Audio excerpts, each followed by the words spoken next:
Horse Tales is proudly brought to you by the South Carolina Department of Agriculture. South Carolina, a true leader in the equine industry.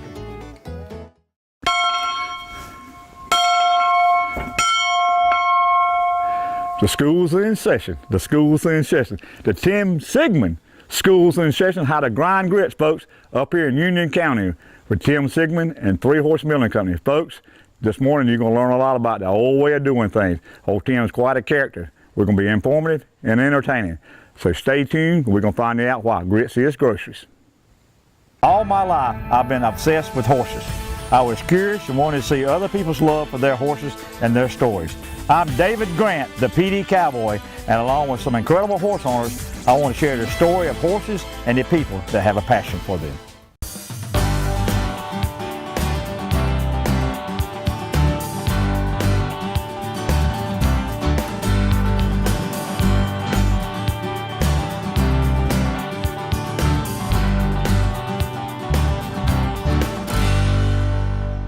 Folks, joining now is the brains and the brawn of 3 Horse Milling Company, Tim Sigmund. Tim, a lot's gone into this. I was really intrigued what it took to put this thing together in a trial and error. So let's walk over here and you tell the folks what you went through to get this. I appreciate y'all being here today. This was always kind of a work in progress. This is an old school bus rear end. It's got a lot of bracing going on, and it's kind of a long story, but this thing generates a tremendous amount of torque. All this bracing was a little bit at long, and it finally got down to where it is stable enough to operate. This is a 72 gear or 72 tooth gear going down to a 14, and by the time it gets into the mill, it's got the mill running at about 220 RPMs. Started out with an old horse-drawn mowing machine to try to get it to operate, and it just wasn't heavy enough. It just couldn't do the job. I've actually got it set up to use 2 horses at the time. One side now is really just acting as a counterbalance to keep the other side balanced. Okay. I don't have 2 horses that are broke enough at this point to use it to, but I'm eventually going to get to the point of being able to use 2 horses on the thing. Well, it's really intriguing what you had to do. You told me how much torque this thing, how you had to get it stabilized. You what, 4 feet down and how much concrete? I got 2 pieces of rail at about 24 inches out from the center. The last thing that I did to actually get it to stabilize where it didn't try to twist the whole unit. The rails are right at 4 feet long, 80 pounds of concrete on each side. And that was the very last thing I did, and it stabilized it. Wow. You shared with us on the internet the other day, you took one of your horses out and actually cut. What do you call these, Tim? These are white oak poles. Okay. One of the halflingers in the pasture, we call him Ditto because he looks so much like all the rest of them. When he was in the pasture with the others, we couldn't tell him from the rest, so we just called him Ditto. These poles are 16 feet long. This one was a little bit too big, so I took a chainsaw and whittled it down. Eventually I'm gonna get the bark off of these so the bugs don't get under the bark and start boring holes into the heartwood. With it being 16 feet long, it gives you a lot of leverage, and it makes it a little bit easier on the horse. And it's not excessive for them, but they have to work a little bit to make it pull. I'll give you a chance when we unhook the horse and see if you can pull it. All right, so I got it here, so show the folks, and we're leaving here. This is an old rear end. Old school bus rear end. Goes from here. This is where the drive shaft actually went in at one point. We're doing it just in reverse. We're powering it from the wheel in instead of the drive shaft in. Okay. These are actually 2 shafts. They actually came out of a cotton mill. They were salvaged, and they actually split right here, so there's another little chain identical on this shaft. It goes in to the mill. So we're going to be like the drifters. We're going down the boardwalk. Going down the boardwalk. Got a 10-inch pulley on the bottom down there. Okay. Comes up to a 10-inch pulley. So you did a lot of custom manufacturing here. Yeah, it's kind of and you said you wasn't handy. kind of trial and error. This is a 12-inch pulley with an idler pulley to get tension and a 5-inch pulley. And the two horses that I'm using now walk at much different speeds. So I had to come up with something that would work with both horses. So right now I've got the mill running close to 200 to 220 RPMs. This is a CS Bell number 60 steel burr mill. It turns at a real low speed, so you're not generating any heat. Okay. All your nutrients are left. It does a really good job. The big drawback to it is that I can't get just one grind. When I put the corn in there, it goes in like stages. When it's cracked, of course, you will get some cornmeal. This is like a number 20 gauge stainless steel screen. It's a regular sifting screen for this kind of product. This is a 14 gauge screen. The grits will come out first, the cornmeal will come out first, then the grits, and what doesn't get ground falls in this chute, and I'll have a bucket down here, and when the bucket gets full, I'll put it back in here. So it may take 3, 4, sometimes 5 runs to get all the product. And right now we have basically a 90% recovery weight. 90%. So for every 50 pounds we put through here, we get about 45 pounds worth of product, which is pretty high. Because we were talking a minute, and then I was just trying to, I've seen a couple of these things and said, corn in, you get grits first. Cornmeal first. And then the grits. And if you didn't want to keep grinding it, you could use what's left over as, like scratch feed for chickens or feed your pigs or whatever. We have used some of the waste product to feed our other livestock. So we generally get 100% recovery. Wow. But not all of it goes into the grits and cornmeal. Well, let's go harness up one of the horses and let's get after it, Tim. We'll do it. We'll go get Becky and get her working. Yeah. All right, Tim, we're getting ready to get old Becky out the pasture, right? Yeah. Becky. She's a sure enough good horse for us. She does everything that she's supposed to do. And she is a draft cross. Is that what she is? Yes, sir. She originally I thought she was I was told she was a Belgian quarter horse cross. But I'm thinking now that she may have actually some Suffolk blood in her. I think she's been smacking some grits there. Yeah, she's healthy. Grits does all a good job. Well, all right, guys. Get back.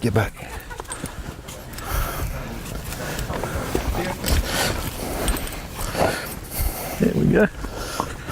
Now we're gonna go harness up. A lot of horse flesh there, Tim. 1,600 pounds. Yeah, I'm saying close to 16. She's right at 16 hands. We had a little shower of rain last night, so it's going to take a minute or two to get her cleaned up. With the collar on there, it's going to fit right in here.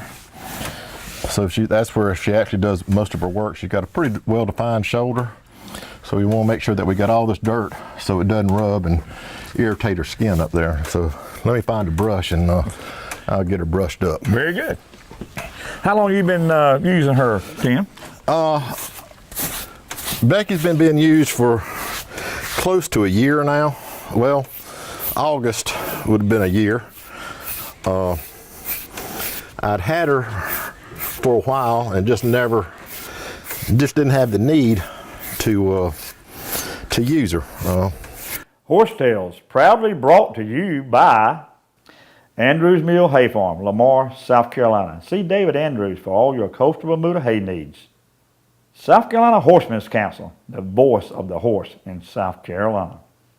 Hey folks, got pecans to sell? See Warren Coker, Olathe, South Carolina. Tim, we got old Becky cleaned up. We got half the dirt back in Union County. Got part of it off of her anyhow. And something that always intrigues me, the lost art of being able to harness a horse up. Tell the folks just really A to Z, Tim, what we're doing here. I'm just gonna lay the harness and the hames down under bridle. And you usually have it in a cross tie. We out here because we need more sunlight. Yeah, a little bit dark today. One of the reasons we really want to spend a lot of time on these shoulders, this is where she's actually pulling from. Okay. So you want to make sure you got all the dirt and the sand out of there, so as she's putting pressure against this collar, that sand's not acting like a piece of sandpaper on her skin. This is a new collar, and I'm actually running a pad under it. I was hoping that she would either bulk up or go down one way. So you got to use a little bit bigger collar when you use a pad. Becky never has done a whole lot of heavy pulling for us, so this collar still doesn't fit exactly like I'd want. The more we use her and the heavier pull, these parts of the collar will form better into her shoulder. Okay. That's one reason I got the pad on there. Now, a lot of people going to buy this. Is this leather? What material is this? This is leather, and it's actually filled with straw. Oh, really? In there. Oh. Yeah, these are all handmade. I'm not exactly sure which company made this one, but they're still all handmade. You want to be able to get your hand in here so when she pulls, it doesn't get up against her windpipe and cut her air off. So this is more what you call like a plow harness. Oh, what kind of harness? A plow harness. Okay. It doesn't have any breeching on it. Breeching is the part on the back which actually works as the brake. Okay, So because I had a little standardbred one time, and that's what that was for, when she kind of stops. Is that right? Right. Okay. Exactly. So that's to keep the wagon or the mowing machine or whatever you're using off her heels. Well, a lot of people think, oh, it's so much safer driving, but you know, when you're riding a horse, you feel everything that's going on. You can feel their body. Driving a horse, you don't. You've got to watch their ears, watch their necks. You got to watch their mannerisms. You've got to pay a lot more attention to the horse. To a point, I think driving is more dangerous than riding, because you don't. I mean, a lot of times when I was in the saddle, I could feel what the horse was going to do. Of course, I was very fortunate to have some good horses that I rode a lot, and I knew what they were going to do just about before they did it. Where when I started driving, I had some wrecks, had some adventuresome times. Thank goodness nothing tragic ever happened, but there's a learning curve, and it's Oh, definitely. it can be pretty dangerous. But if you're attentive and your horsemanship skills are up there to where you're paying attention to the horse, and you got a good horse, it's a lot of fun. It's a lot of fun. Any particular bit you would use with different horses, or pretty much when I pretty much use this bit standard. It's got a rough side, which we were talking a little bit earlier. Everything's in the hands. This smooth side on the bottom, you can turn this bit over if you got one that's not quite paying enough attention. All this is pounds per square inch. Those little ridges. The more that you tug on it, the more severe the action. She's real calm, so I use the smooth side against her. The blinders, of course. Some people are driving horses with what they call an open bridle. This is what they call a blind bridle. They don't have the blinders. A lot of times when a horse sees something behind them or hears something behind them, they get scared. You know, a horse is a prey animal. Their eyes sit on the outside of their head, so they can see just about 360 degrees. This limits the vision behind them. I talk real soft most times to the horses. You'll watch their ears. They'll listen to you, and I'm not going to say they're 100% voice command, but they do real well on Yeah, that. when I got married, my wife had blinders on me, and I was looking either way, but I finally figured it out. Well, some of us are slow learners. Some of us are slow learners. These things with the overchecks. Luckily, she doesn't watch the show. She will now. She will now. This is always. And you said, how old is Becky? I think Becky's about 10 or 11 years old. Okay. She's a really a good girl. She puts up with a. Through the years, you ever had any preface mares or geldings? I tell you the honest truth, I like mares better for some reason.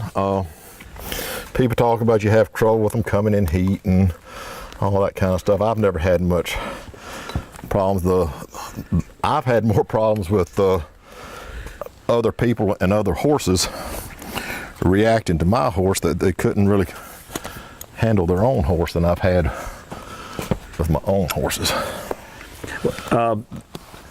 Your day job is a farrier, and a very good one too. So you got about 300 horses you handle? Yeah, I've got probably 60 clients, and each one has multiple horses. And very, very fortunate with the horses and the clients I've got.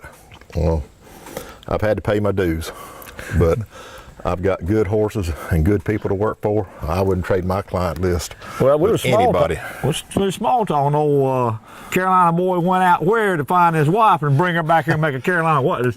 Well, I met her when I was in school at Montana State. You brought her back here and wouldn't let her go home. Yeah, she took one look at me and thought she'd won the lottery. So she followed me home, kind of like a puppy. I couldn't run her kind of off. bad, huh? Yeah, kind of bad. But I've been very, very fortunate. Her family ran a big trail ride concession in the Grand Teton National Park, and I was very fortunate to work for them the last season they were in business. And I might should have stayed out there, but we had a tow holt here, so we came back and. Well, raised two fine boys. I was telling you, so the 3-horse milling, if you had 2 more, you could have had the 4-boy milling. It would have took 4 strong ones. It would have taken, but I tell you the honest truth, I'd rather have 4 horses. No, they're good boys. Good boys. Well, let's go look for some corn. We're going.